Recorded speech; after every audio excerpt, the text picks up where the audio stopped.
சுரேஷை மதி அடிச்சதுல தப்பே இல்லை அப்படின்னு நீங்களும் நினச்சிங்கன்னா மறக்காமல் இந்த வீடியோவுக்கு லைக் போட்டு தருவீங்க அன்புறவுகளே. அழகே அழகுல அடுத்து என்னெல்லாம் சுவாரஸ்யமான விஷயங்கள்லாம் நடக்க போகுதுன்னு ப்ரொடிக்ஷன் பார்க்கலாம் வாங்க.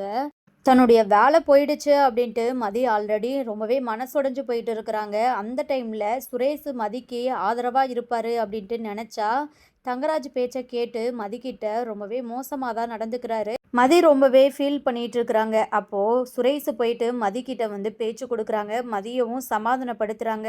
அப்போது மதியோட கையை பிடிச்சிட்டு, இங்கே பாரு மதி, எதுக்காகவும் ஃபீல் பண்ணாத, உனக்காக நான் இருக்கிறேல, அப்புறம் ஏன் இந்த சின்ன விஷயத்துக்காகலாம் ஃபீல் பண்ணிகிட்டு இருக்கிற அப்படின்ட்டு சொல்லும்போது உடனே நம்ம மதி அப்படியே ஹக் பண்ணிடுறாங்க நம்ம சுரேஷு. உடனே மதிக்கு ரொம்பவே டென்ஷன் ஆகிடுது. சுரேஷ் அப்படியே தள்ளி விட்டுறாங்க. என்ன என்ன பண்ணிகிட்டு இருக்கிறீங்க, ஏன் இப்படிலாம் பண்ணுறீங்க அப்படின்ட்டு கேட்கும்போது, என்ன மதி, நான் யார், உன்னோட புருஷன் தானே, உன் கழுத்தில் தாலி கட்டினவே நான் தானே, அப்புறம் ஏன் என்ன உன் பக்கத்துலேயே நெருங்கி விட மாட்ற, என்ன தான் நினச்சிட்ருக்குற அப்படின்ட்டு கேட்கும்போது, இங்கே பாருங்கள், ஒரு பொண்ணோட பர்மிஷன் இல்லாமல் ஒரு பொண்ணை தொடுறதே ரொம்பவே தப்பு, உங்களுக்கு தெரியாதா, என்ன ஒரு போலீஸாக இருக்கிறீங்க, இதை கூடவா உங்களுக்கு நான் சொல்லி கொடுக்கணும் அப்படின்ட்டு நம்ம மதி இருந்துக்கிட்டு சொல்கிறாங்க. அதை கேட்டு சுரேஷ் ரொம்பவே டென்ஷன் ஆகுறாங்க. இப்போவே இதுக்கெல்லாம் ஒரு முடிவு கட்டுறேன் அப்படின்ட்டு இங்கே மதிய ரூம் உள்ளார இருந்து வெளியே இழுத்துட்டு வராங்க தர தரன்னு. வந்தது மட்டும் இல்லாமல், அம்மா அப்பா சீக்கிரம் எல்லாரும் வெளியே வாங்க, ரொம்பவே முக்கியமான விஷயம் பேசணும் அப்படின்ட்டு சொல்லவும், இங்கே ராஜலட்சுமியும் ராகவனும் என்ன சுரேஷ் இப்படி கத்திட்டு இருக்கிறான், நம்மளை தான் கூப்பிட்றான் அப்படின்ட்டு ரூம் உள்ளார இருந்து எல்லாருமே பதறி அடிச்சுட்டு வராங்க. மலரும் பாக்கியராஜும் வராங்க. இங்கே சுரேஷ் கிட்ட ராகவன் விசாரிக்கிறாங்க. டே சுரேஷ், என்ன தூங்கலையா, இந்த டைமில் எதுக்காக எங்களை கூப்பிட்டுட்டு இருக்கிற, எதுக்காக கத்திட்டு இருக்கிற, என்ன அப்படின்ட்டு கேட்கும்போது இங்கே சுரேஷ் ரொம்பவே கோவத்தோடு இருக்கிறாங்க. அப்போது ராஜலட்சுமி இருந்துக்கிட்டு, எல்லாம் இவ தான் எதுனாலும் பண்ணியிருப்பா, அப்புறம் சும்மாவா சுரேஷ் இந்த மாதிரி வந்து கோவப்பட போகிறான் அப்படின்ட்டு சொல்கிறாங்க. சுரேஷ் இருந்துக்கிட்டு, அப்பா நானும் இவளும் பேருக்கு தான் புருஷன் பொண்டாட்டி, மற்றபடி எங்களுக்குள்ளே எதுவுமே இல்லை, நாங்கள் இன்னும் எங்கள் வாழ்க்கையை வாழவே இல்லை, வாழ தொடங்கவே இல்லை அப்படின்ட்டு சொல்லும்போது இங்கே மொத்த குடும்பத்துக்கும் ரொம்பவே அதிர்ச்சியாக இருக்குது. இதனால மதி ரொம்பவே டென்ஷன் ஆயிடுறாங்க. உங்களுக்கு கொஞ்சம் கூட அறிவே இல்லையா, இதை போயிட்டு சொல்லிட்டு இருக்கிறீங்க, எது சொல்லணும் எது சொல்லக்கூடாது அப்படின்ட்டு கூட தெரியவே தெரியாதா அப்படின்னு கோவத்தில் நம்ம மதி கத்தவோ, இங்கே சுரேஷுக்கு பயங்கர கோவம் வந்து மதியை பலார்னு ஒரு அறை விட்டுறாங்க. அதை வாங்கிட்டு மதி அமைதியாக இருக்காமல் சுரேஷ் கன்னத்தில் மதியும் பார்த்திங்கன்னா பலார்னு ஒரு அறையை விட்டுறாங்க. எல்லாருக்குமே ரொம்ப ரொம்ப அதிர்ச்சியாக இருக்குது.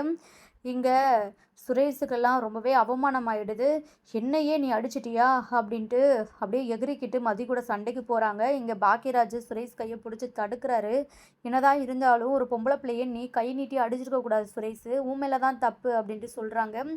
இங்கே நம்ம மதி இருந்துக்கிட்டு, நீங்கள் அடித்தா வாங்கிட்டு அமைதியாக இருக்கணுமா, அந்த மாதிரி பொண்ணெல்லாம் நான் கிடையாது, நீங்கள் அடி கொடுத்தா மறுபடியும் நானும் அடி கொடுப்பேன், என்ன நினச்சிட்ருக்குறீங்க, ஒரு பொண்ணுனா நீங்கள் பண்ணுறதெல்லாம் பொறுத்துக்கிட்டு அடிமை மாதிரி இருக்கணும் அப்படின்லாம் நினச்சிட்ருக்குறீங்களா, அது என்கிட்டலாம் நடக்கவே நடக்காது அப்படின்ட்டு மதி இருந்துக்கிட்டு ரொம்பவே போல்டாக பேசுகிறாங்க.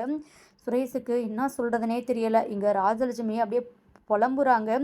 இந்த கொடுமையெல்லாம் நான் எங்கே போய் சொல்ல, என் பிள்ளைய இப்படி அடிச்சிட்டாலே கை நீட்டி, ஒரு ஆம்பளை பையனை அடிக்கணும்னா எவ்வளோ திமிரு தைரியம் இருக்கணும் இவளுக்கு, என் பையனோட வாழ்க்கையே என் மாப்பிள்ளை கெடுத்துட்டாரே அப்படின்ட்டு ரொம்பவே புலம்ப ஆரம்பிச்சிடுறாங்க.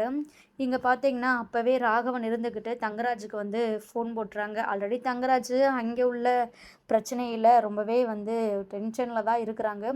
அந்த டைமில் ராகவன் கால் பண்ணவும் இங்கே தங்கராஜ் இருந்துக்கிட்டு, எதுக்காக இவர் இப்போ கால் பண்ணுறாரு அப்படின்ட்டு வேண்டா வெறுப்பாக தான் ஃபோனை அட்டன் பண்ணுறாங்க.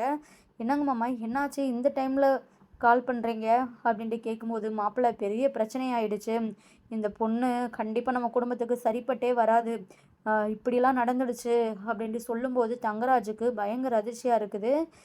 நீங்கள் ஒரு நல்ல பொண்ணை தான் எங்கள் வீட்டுக்கு மருமகளாக கொண்டு வருவீங்க அப்படின்ட்டு ஒரு நம்பிக்கையில் தான் அந்த கல்யாணத்துக்கே நாங்கள் சம்மதித்தோம், இப்படியெல்லாம் நடக்கும் அப்படின்ட்டு முன்கூட்டியே தெரிஞ்சிருந்தால் அந்த கல்யாணமே வேணாம் அப்படின்ட்டு ஸ்டாப் பண்ணியிருந்துருக்கலாம் அப்படின்னு ராகவன் புலம்புறாரு. எங்கள் தங்கராஜுக்கு என்னம்மாம்மா, அப்போது நான் அமைச்சு கொடுத்த வாழ்க்கை சுரேஷுக்கு நல்லா இல்லை, சரியில்லை அப்படின்ட்டு தான் நீங்கள் சொல்லிகிட்டு இருக்கிறீங்களா, என் மேலே தான் தப்பு அப்படின்ட்டு சொல்கிறீங்களா அப்படின்ட்டு கேட்கும்போது, மாப்பிள்ளை உங்கள் மேலே தப்பு சொல்லலை, இருந்தாலுமே பொண்ணை பற்றி கொஞ்சமாச்சும் நீங்கள் விசாரிச்சுருந்துருக்கலாம், இந்த பொண்ணு ரொம்பவே திமிரு பிடிச்ச பொண்ணாக இருக்குது, நம்ம குடும்பத்துக்கு இந்த பொண்ணு கொஞ்சம் கூட பொருத்தமே கிடையாது அப்படின்ட்டு சொல்கிறாங்க. நீங்கள் இருங்க, நான் இதில் என்ன பண்ணலாம் அப்படின்ட்டு பார்க்குறேன், அப்படின்னு தங்கராஜ் வந்து பேசிட்டு ஃபோனை வச்சிடுறாரு. இங்கே நம்ம சுரேஷ் பயங்கர டென்ஷனில் இருக்கிறாங்க.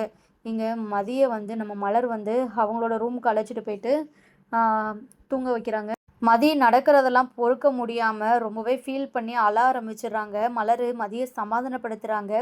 எனக்குன்னு ஒரு மனசு இருக்குதுல்ல, அதை கொஞ்சம் கூட அவர் புரிஞ்சுக்க மாட்டாரு. என் பர்மிஷனே இல்லாமல் என்னை தொட நினைக்கிறாரு. அது ரொம்பவே தப்பு தானே அப்படின்ட்டு நம்ம மதி இருந்துக்கிட்டு சொல்கிறாங்க. மலர் வந்து மதி அழாத மதி, பொண்ணுங்க வாழ்க்கைனாலே இப்படி தான், நிறையா விஷயங்களில் இப்படி அட்ஜஸ்ட் பண்ணி போகிற மாதிரி தான் இருக்குது.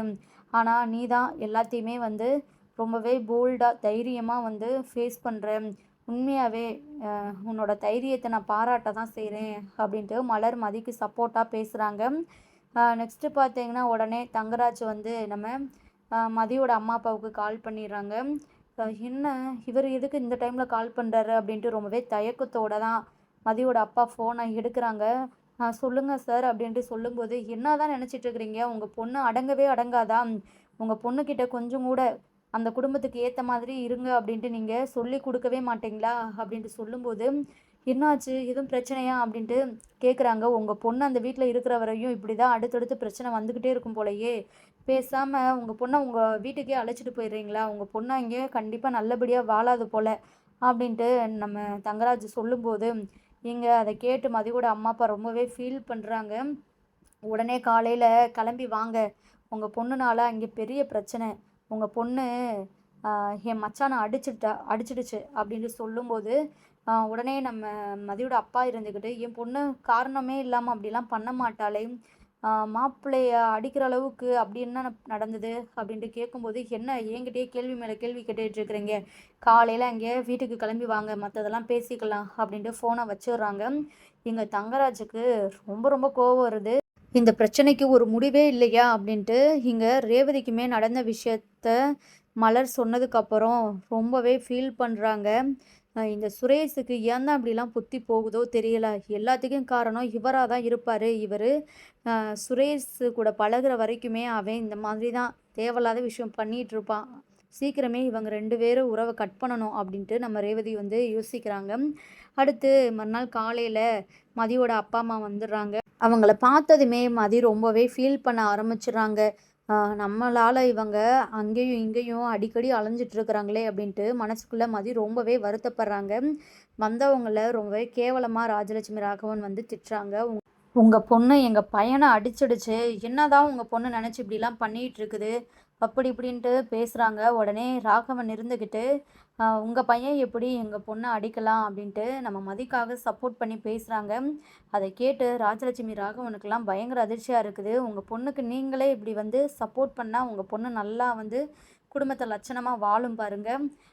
ஒரு மாப்பிள்ளையை எப்படி நீ கை நீட்டி அடிக்கலாம் அப்படின்ட்டு உங்கள் பொண்ணை நீங்கள் சத்தம் போடுவீங்க அப்படின்ட்டு பார்த்தா, உங்கள் பொண்ணு பண்ணதில் எந்த தப்புமே இல்லாத மாதிரிலாம் நியாயம் பேசிகிட்டு இருக்கிறீங்க அப்படின்ட்டு கேட்குறாங்க.